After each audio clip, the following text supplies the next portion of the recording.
मिस्र में एक अद्भुत फकीर हुए।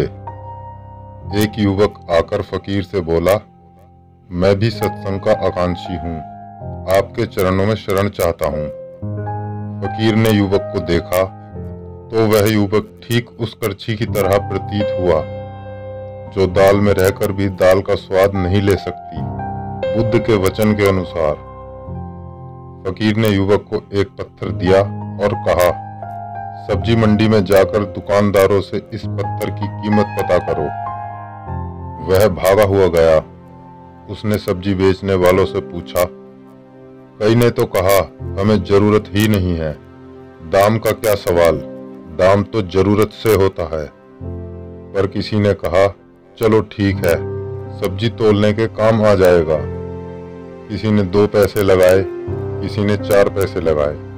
पत्थर रंगीन था, कुछ को पसंद भी आ रहा था। युवक ने सारी मंडी में पता किया, पर 4 पैसे से ज्यादा देने को कोई भी राजी न था। फकीर ने भी बेचने से मना किया था, सिर्फ मूल्य पता करने को कहा था। युवक पत्थर को लेकर वापस आ गया। गुरु ने कहा, अब तू ऐसा कर, सोने चांदी के बाजार में जा, वहां इसकी कीमत पता कर। बेचना नहीं है, सिर्फ दाम पूछ कर आना। यह पत्थर किसी की अमानत है मेरे पास, इसे बेचने का हक न तुझे है न मुझे। फिर वह बाजार गया। वो तो हैरान होकर लौटा। सोने चांदी के दुकानदार इसके बदले में 1000 रुपए देने को तैयार हैं। भरोसा ही नहीं आ रहा, कहाँ 4 पैसे, कहाँ 1000 रुपए।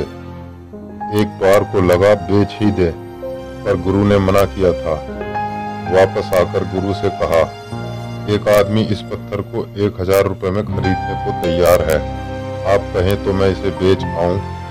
गुरु ने कहा, ये अमानत है जो मैं तुझे दे रहा हूँ। अब तू वहां जा जहाँ हीरे जवाहरात बिकते हैं, जहाँ जौहरी पारखी हों, वहां ले जा, लेकिन बेचना नहीं है।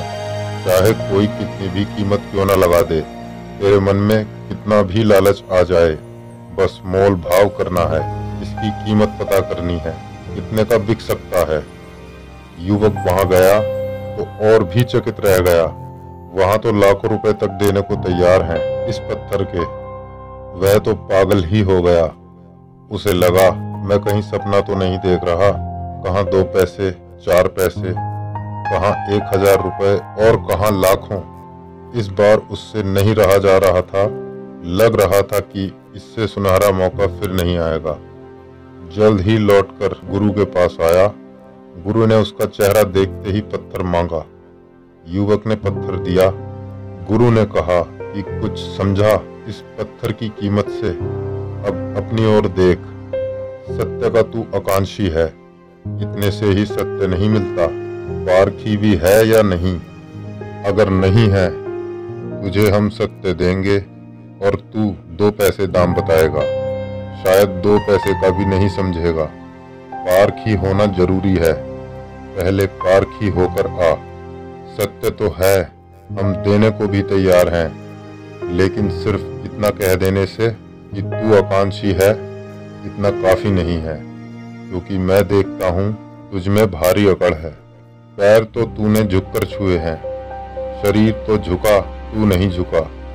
छू लिए हैं औपचारवश, छूने चाहिए इसलिए, और लोग भी छू रहे हैं इसलिए। झुकना ही तुझे नहीं आता, तो जिन हीरो की यहाँ चर्चा है, वह तो झुकने से ही उनकी परख आती है। तो पहले झुकना सीख कर आ। जिस मनुष्य में अहंकार है, उसमें विनम्रता के लिए स्थान ही कहाँ है। जब विनम्रता ही नहीं, तो झुके कैसे? वही झुक सकता है जिसमें प्रेम हो। प्रेम ही सत्य और परमात्मा की अनुभूति का मार्ग है।